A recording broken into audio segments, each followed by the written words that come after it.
Assalamualaikum warahmatullahi wabarakatuh. Di sini saya atas nama Rehan Udin Aji Saputra, Prodi PAI kelas 5B non reguler. Saya ingin mempresentasikan mata kuliah evaluasi pembelajaran yang bertema pengertian tes atau jenis-jenis tes. Tes secara sederhana dapat diartikan sebagai himpunan pertanyaan yang harus dijawab, pernyataan yang harus dipilih atau ditanggapi, atau tugas-tugas yang harus dilakukan oleh peserta tes dengan tujuan untuk mengukur suatu aspek-aspek tertentu dari peserta tes.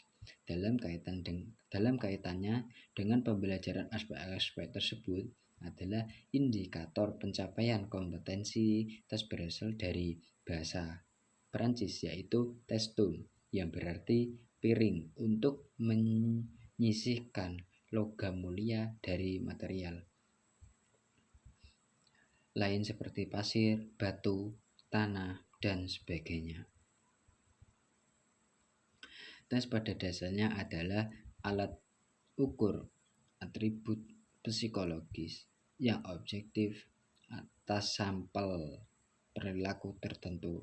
Dalam psikologi, tes dapat diklasifikasikan menjadi 4, yaitu yang pertama, tes yang mengukur inteligensia umum yang dirancang untuk mengukur kemampuan umum seseorang dalam sesuatu tugas. Yang kedua, tes yang mengukur kemampuan khusus atau tes bakat yang dibuat untuk mengungkap kemampuan potensial dalam bidang tertentu. Yang ketiga, tes yang ditujukan untuk mengukur prestasi yang digunakan untuk mengungkapkan kemampuan aktual sebagai hasil belajar atau evaluasi pembelajaran. Yang keempat, tes yang mengungkap aspek-aspek kepribadian personil assessment yang bertujuan mengungkapkan karakteristik individual subjek dalam aspek yang diukur.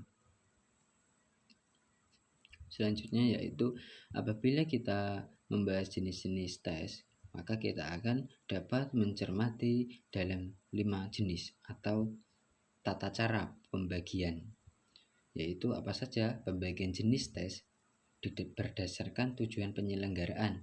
Yang pertama, tes seleksi selection test. Yang kedua, ada juga tes penempatan placement test. Yang ketiga yaitu tes hasil belajar achievement test. Yang keempat yaitu pra-tes dan post-tes. Yang selanjutnya yaitu jenis-jenis tes berdasarkan cara mengerjakan. Jenis-jenis tes berdasarkan cara mengerjakan meliputi apa saja? Ada 3, yaitu tes tertulis, tes lisan, tes unjuk kerja. Jenis tes berdasarkan cara penyusunan. Jenis tes berdasarkan cara penyusunan tes dapat dibedakan menjadi 2, yaitu tes buatan dari guru dan tes yang dibuat dengan cara standar. Jadinya ada 2 cara, yaitu tes buatan guru atau tes modern test. Yang kedua yaitu tes standardized test. Itu saja yang bisa saya presentasikan dalam tema tes, pengertian tes atau jenis-jenis tes. Kurang lebihnya kami mohon maaf yang sebesar-besarnya. Wassalamualaikum warahmatullahi wabarakatuh.